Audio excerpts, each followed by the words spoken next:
21 players went before Justin Jefferson in the 2020 NFL Draft. Justin Jefferson signed the biggest non-QB contract in NFL history. But today, we're going to find out how those players drafted above him turned out. Also, compare how the other wide receivers in this draft compared to Justin Jefferson. The first pick of the 2020 NFL Draft was Joe Burrow. Joe just came off one of the greatest college football seasons ever, and with the Bengals having Andy Dalton at quarterback, this pick made perfect sense. Joe Burrow wouldn't win Rookie of the Year because of a brutal ACL tear in Week 11 of his rookie season. The following season, the Bengals would draft Jamar Chase, bringing in the lethal LSU duo. This led to Burrow throwing for 4,611 yards and 34 touchdowns. The Bengals caught fire at the right time and would make the Super Bowl. In just Burrow's second season, they would lose the big game to the Los Angeles Rams. However, Burrow could win Comeback Player of the Year. The following season, they came close to making the Super Bowl again. Burrow would throw for 4,475 yards and 35 touchdowns in the 2022 season. In the 2023 season, Burrow would only play 10 games. This pick was a hit though, and would turn the Bengals into a contender year in and out. Another supposedly can't-miss prospect came off the board number 2, and it was Chase Young to Washington. Chase Young was supposed to be the next dominant edge rusher. His rookie season was good, not great. He would have 7.5 sacks as a rookie and 4 forced fumbles. However, this did give him the Defensive Rookie of the Year award. The pick looked like it was worth it. His second year, he would tear his ACL in Week 10, but he only had 1.5 sacks up until that point. That injury would have him only play 2 games in the following 2022 season. In the 2023 season, he did have 7.5 sacks, but Washington was done with him. After trading him mid-season to the 49ers, Chase Young was now signed with the Saints. Chase Young did deal with serious injury and probably could have been much better at this point. The Detroit Lions selected Jeff Okudah with the number 3 overall pick. Okudah was supposed to be the best corner in his class. Okudah would only last 3 seasons with the Lions, then would later be traded to the Falcons. He just hasn't been a good NFL cornerback so far. This offseason, he signed with the Houston Texans. This pick was a major bust. They could have used Justin Jefferson at this pick for sure. The New York Giants have always needed O-line help. They would select Andrew Thomas with the number 4 overall pick. He was selected to be the left tackle and blindside protector of Daniel Jones. Andrew Thomas was just 21 years old as a rookie. He struggled mightily as a rookie, allowing 10 sacks. He would make steady improvement in the 2021 season. He would break out in the 2022 season, becoming one of the premier left tackles in all of football. He signed a 5-year extension with $117 million to stay with the Giants. This pick started off slow and became a major hit. The Miami Dolphins were looking for a quarterback and would select Tua with the 5th pick in the draft. His NFL ceiling was Drew Brees. Originally, Tua was supposed to be the number 1 overall pick. There was a famous phrase, "tank for Tua" in 2019.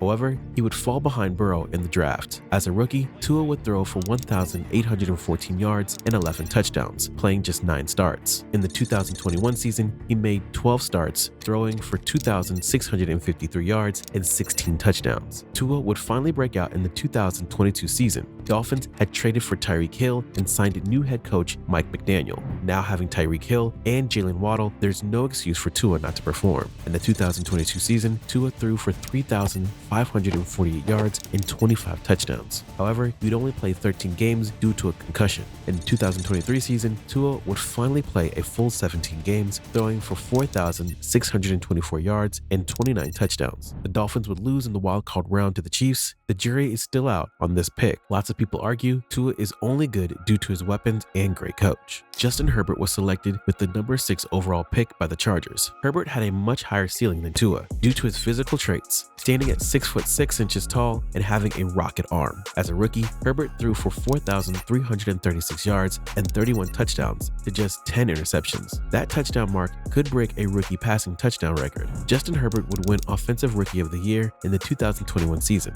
Herbert would throw for 5,014 yards and 38 touchdowns. He would follow that up with another great year in 2022. In 2023, due to injuries, he would miss 4 games. Herbert has had terrific seasons with no team success. He's still regarded as a top 10 quarterback in the NFL. They just hired Tim Harbord, and we'll see if he can help Herbert get that team success. The Carolina Panthers would select Derrick Brown with the 7th overall pick. Brown has been a great interior presence. His stats aren't incredible, but if you watch the tape, you know he's great. In 2023, he would have 15 QB hits and 7 tackles for loss. He was selected to the Pro Bowl as well. The Arizona Cardinals would select Isaiah Simmons with the 8th selection. He was a physical beast, running a 4.39 40-yard 40-yard dash and being 6 foot 4 inches tall. He was a versatile player who could almost play any position on the defense. He never really panned out for the Arizona Cardinals. He would last 3 seasons with the team before being traded for a 7th round pick to the Giants. The Cardinals could have used Justin Jefferson for their QB, Kyler Murray. The Jacksonville Jaguars selected C.J. Henderson with the 9th selection. C.J.'s athleticism was the big reason for him becoming selected so high. He ran a 4.39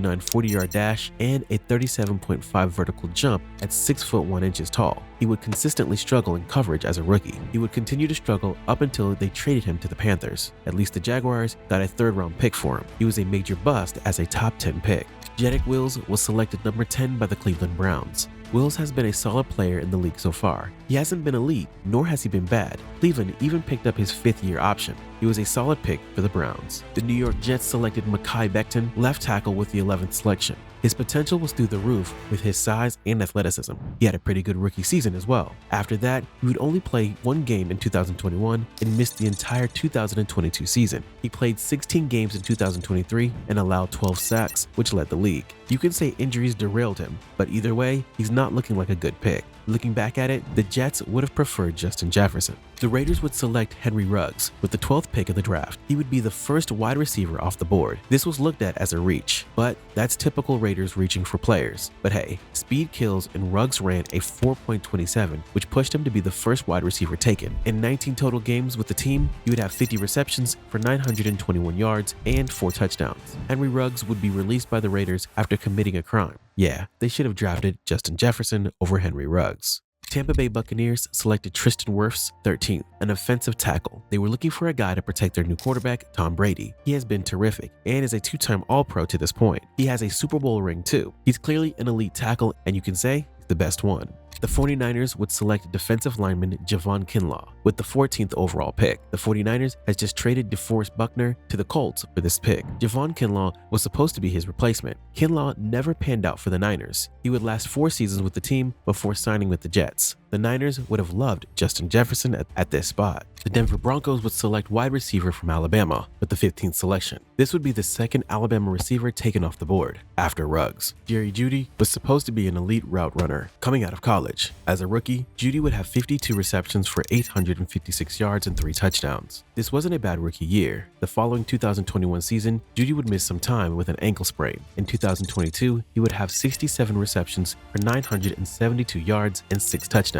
But after a down year in 2023, Jeudy would be traded to the Browns in the offseason. This pick didn't really pan out for the Broncos, especially when Justin Jefferson was still on the board. The Atlanta Falcons would select defensive back A.J. Terrell. Terrell has been pretty good for the Falcons. In the 2021 season, he would allow an opposing passing rating of just 47.5. He has regressed slightly since then. You can argue it's the lack of pass rush that the Falcons have, but A.J. Terrell was selected a 2nd-team All-Pro in 2021.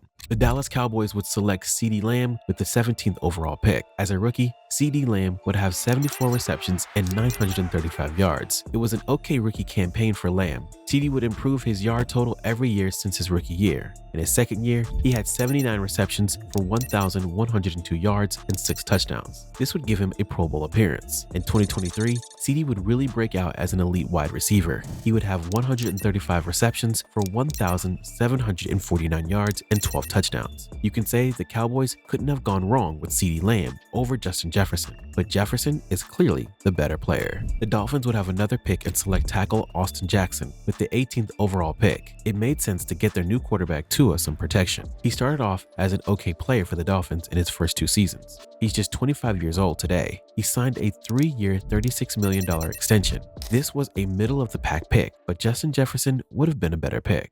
The Raiders would select defensive back Damon Arnett with the 19th overall pick. He didn't work out for the Raiders. In typical Raiders fashion, they reached. He was barely supposed to be a 1st-round draft pick. Arnett would play in just 13 games before being released by the team. It's safe to say the Raiders should have selected Jefferson as well. The Jacksonville Jaguars selected defensive end Clavon Chasen with the 20th pick. he never worked out for the Jaguars. He was just 5 sacks in 4 seasons. He now is with the Carolina Panthers. The Jaguars should have also selected Justin Jefferson. The Philadelphia Eagles would infamously select wide receiver Jalen Reagor just 1 spot before Justin Jefferson would be picked. This pick was not a hit. He had only 396 receiving yards as a rookie. That would be the most yards he'll ever have in a single season. Ironically, he would be traded to the Vikings to play with Jefferson in 2022. Today, he's on the New England Patriots. This clearly should have been Justin Jefferson. Finally, Justin Jefferson would be drafted by the Vikings. The Vikings got this draft pick from the Bills after trading away Stefon Diggs. As a rookie, Jefferson would have 88 receptions for 1,400 yards and 7 touchdowns. Then, in the following 2021 season, he would have 1,616 yards. In 2023, he somehow got even better, going for 128 receptions for 1,809 yards. He set the franchise record for receiving yards, passing the great Randy Moss. In 2023, he would miss some time due to injury, but still averaged an absurd 107.4 receiving yards per game. Today, he signed a 4-year contract extension worth $140 million, which is the biggest non-QB contract in NFL history. Let's take a look at the other wide receivers taken in this draft class. Brandon Ayuk went 3 picks later at pick 25 to the 49ers. It took Ayuk some time to become a great receiver, but after a 1,342 receiving yard season, he's looking to get paid as well. T. Higgins would go at pick 33 to the Bengals. Higgins has 2 1,000-yard seasons so far. He probably would have more if he didn't have to be wide receiver 2 behind Jamar Chase. Michael Pittman Jr. would be the next receiver taken at pick 34. Similar to Higgins, he's already had 2 1,000 receiving yard seasons. He just got his big contract extension as well, signing for 3 years, $70 million. A couple other receivers would go like Chase Claypool, Gabe Davis, and Darnell Mooney. The rest of them aren't really noteworthy. Most of these picks should have been Justin Jefferson, especially the non-QBs taken in the first round. You can argue that CeeDee Lamb has been great as well. Who would you guys rather have, Justin Jefferson or CeeDee Lamb? For more of the best football content on YouTube, subscribe. It's free. See you guys next time.